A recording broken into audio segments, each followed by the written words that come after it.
好，我叫叶佳瑶，因为一个小意外来到了这里。在我还没反应过来的时候，突然被山贼抢亲了，还嫁给了黑风寨的卧底。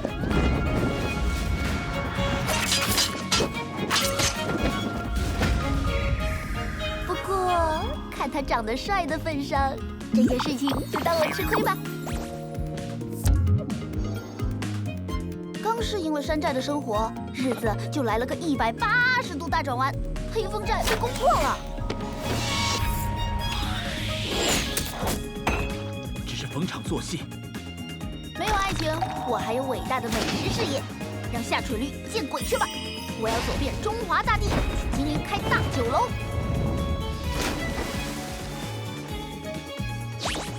唉，也不知道我是捡王爷体质，还是这儿的世子王爷太多。就这样，又捡了一个爱俏家玩的小王爷，还一路带着他到了金陵。嘿嘿，为了伟大的中华美食事业，我顺利地成为了天上居的主厨。就在美好生活刚开始的时候，我又再次遇到了他。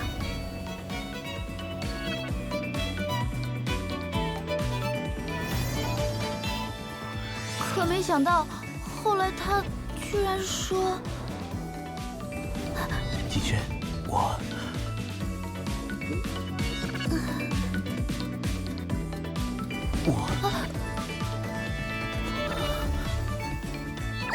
叶佳瑶，沈主，他马上要向你表白了，他要表白了。”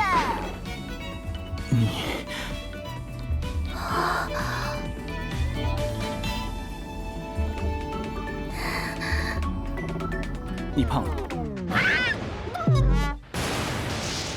夏蠢驴，你说谁胖啊？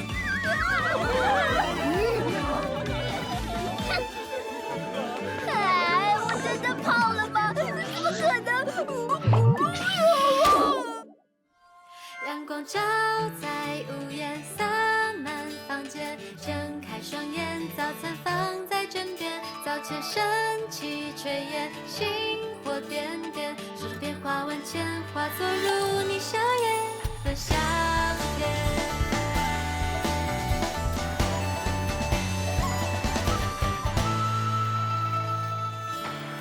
老人说爱是柴米油盐，每一天都要见面。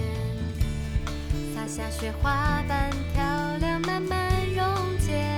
花开了冬天，过庆典过后要跨年，别再用悲伤来勾牵，调配出哀愁喜乐的代际缘，映出苦辣酸甜。就让爱穿梭时间，跨越界限，你在身边，停止我的思念。眼前色香味鲜，两样俱全，感动在世间，你我心照不宣。也许终有一天，花落离别，过往画面在我脑海浮现，几片欢喜音乐与烧情意绵绵，在柴米油盐编织爱恋的诗篇。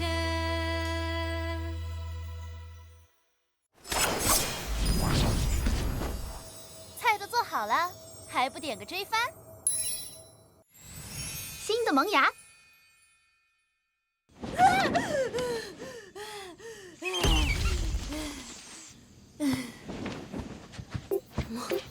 不能让夏蠢驴破坏了好心情。也不知道之前那些松花蛋怎么样了，得抽空再做一点。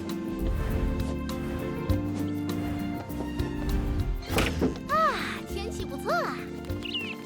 走啊，小鸟。作为主厨，今天也要大干一场。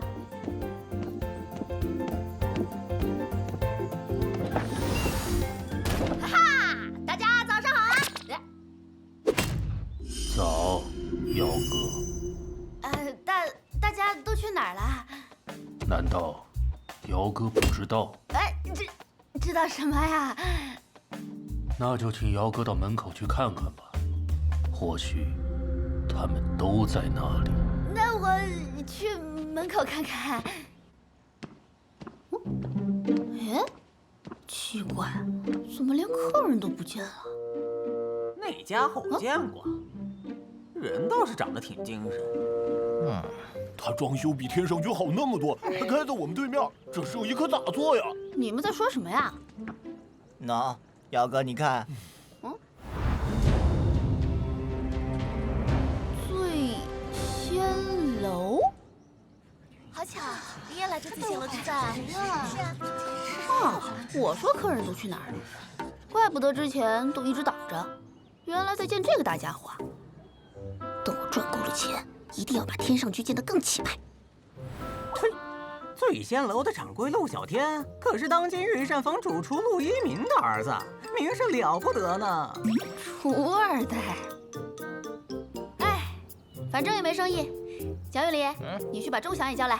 咱们也去对面捧捧场。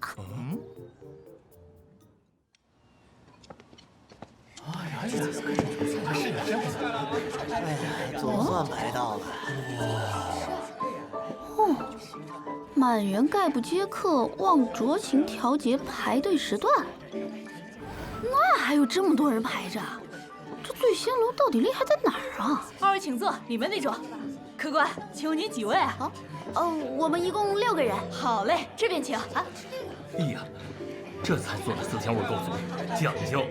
还行吧，这一盘我倒觉得不如天上居的好吃啊。嗨，这你就不懂了吧？这回锅肉配上这野菜才更够味儿。灶台架在大堂里，这是要搞厨艺表演吗？好别致的砂锅，不过一般的砂锅可烤不了多久。灶台上的那道菜是景小王爷点的吧？啊，没错，你看景小王爷吃的多香啊！不容不错。景小王爷，醉仙楼的菜好不好吃啊？好吃好吃。嘿嘿。哎呀，大瑶瑶，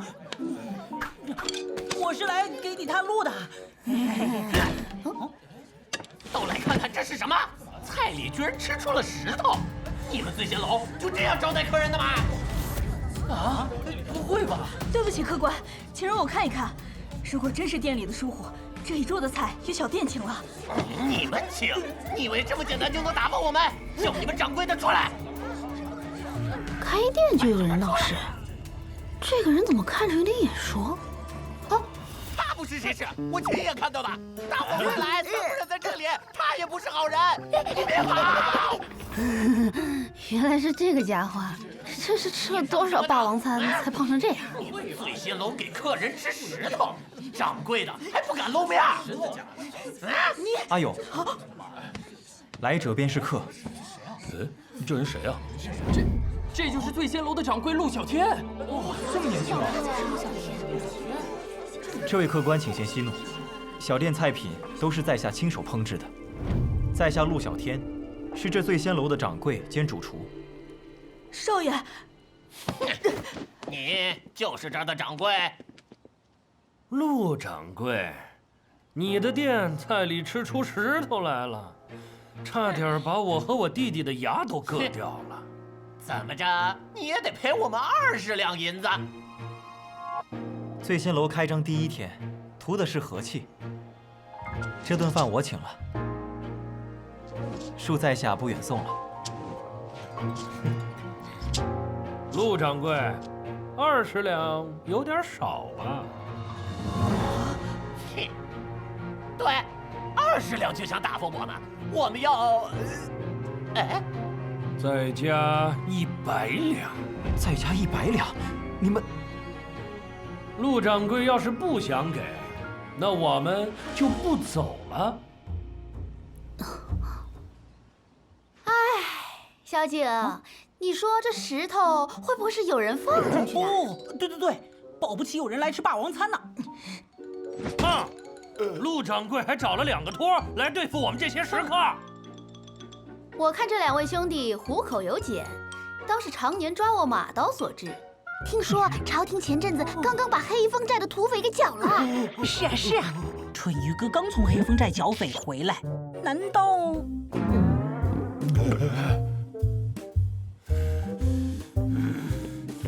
今天先放过你们，都给我等着！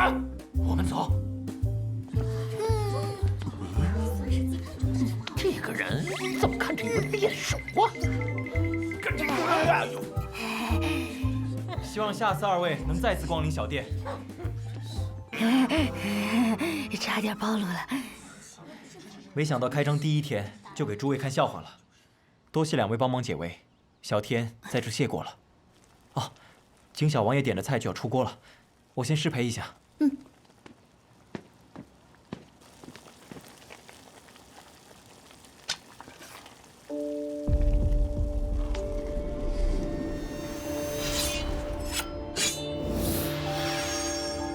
云南松茸。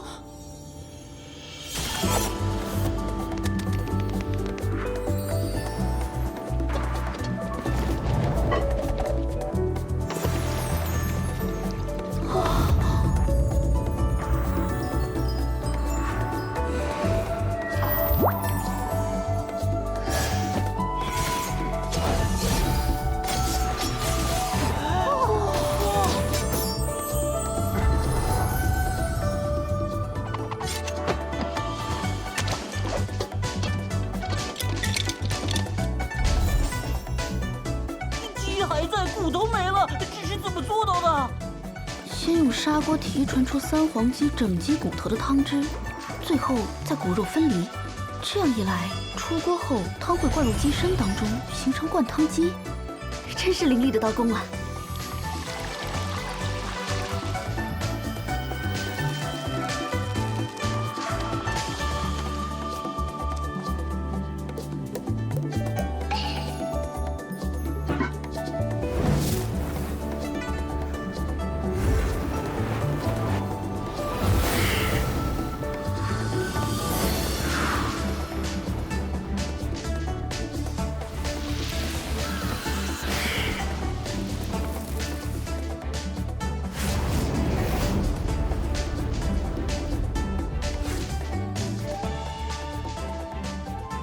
怎么还能加热？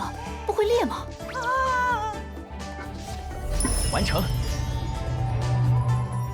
凤系松茸。凤系松茸。啊！景小王爷，请慢用。大洋洋，这难道是松茸鸡汤？当初我按照丹徒县制的说法，把松茸换成牛肝菌，再加入河豚，鸡汤在鲜味上可以直接提升1个等级。可为什么当时会？河豚？是河豚吗？没有道理啊！河豚的加工去毒需要30多道工序，这些步骤我不可能漏掉的。这究竟是哪里出了问题啊？大瑶瑶，什么牛肝菌、河豚啊？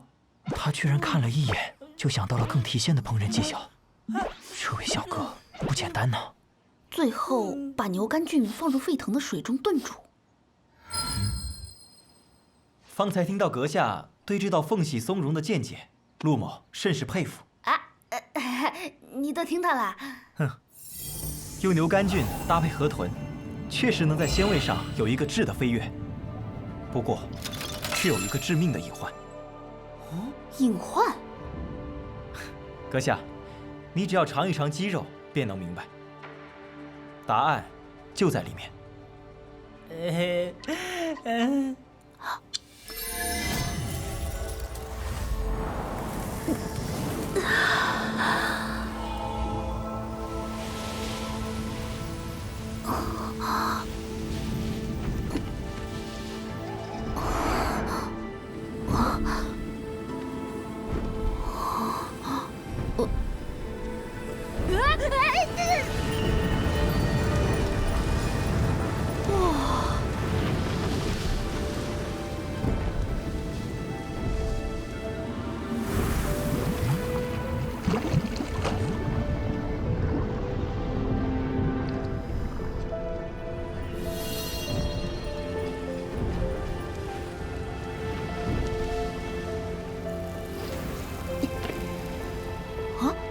是牛肝菌。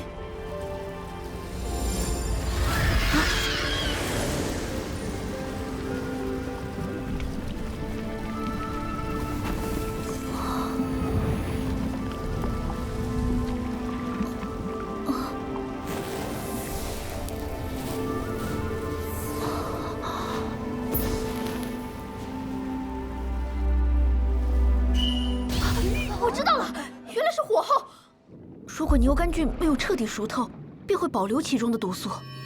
哎呀，当时我过于关注了河豚的毒素，结果忽略了牛肝菌需要高温消毒的问题。阁下，阁下，哎，感谢陆掌柜点醒了我。还有个小问题，关于那个砂锅，按照这样长时间的高温使用，它应该早就有裂纹才对。可为什么？阁下好眼力，我还以为没人会注意到。此砂锅名为凤归巢，是我亲手制成。我在传统的夹砂陶制作过程中，混合了一种西域的石头，可以极大的让砂锅承受高温，从而使食材达到最舒适的口感。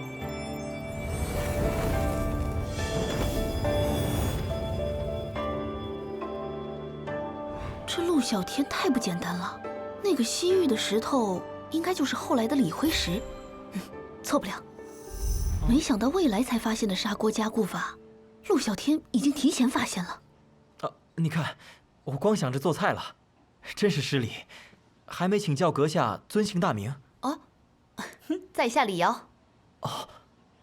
哇，才发现是对面天上居的李主厨啊！是李主厨啊，他的手艺也不是吹的呀。原来是天上居的李主厨，久仰大名。原本还以为是恶劣的竞争关系，没想到却有种相见恨晚的感觉呀。李主厨，我有个不情之请。哎呀，陆掌柜，你别这么客气。既然今天你我兴致正浓，不如我俩来个厨艺交流。虽然我等只是厨师，就算菜做到极致，也比不得建功立业那般光宗耀祖。但民以食为天，食饱则兴，食美则福。我最开心的，便是见到人们饱腹之后的笑容。我相信，在这点上，你跟我一样。李主厨，望赐教。大洋洋，跟他比！姚哥，跟他比！对呀，跟他比，谁怕谁呀？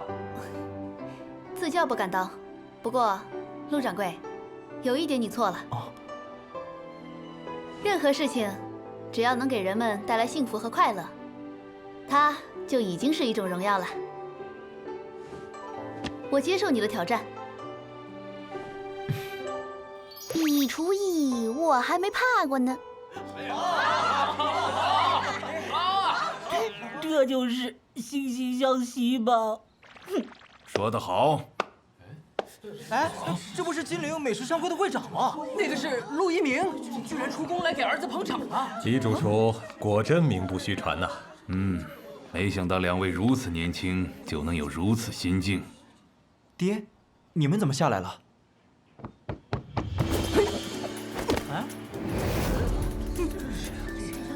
这是谁家的孩子？怎么还有小屁孩啊？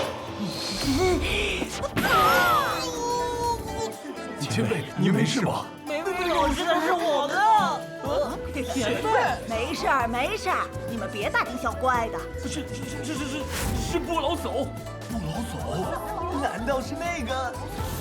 没错，就是那个传说中的美食家。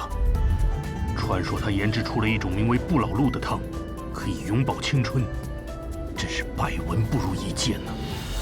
您好歹也100多岁了，还是要注意安全才好。100多岁，高手过招，我应该见证见证。那就请前辈出考题吧。这次考题恐怕很难喽。李主厨，我们准备开始。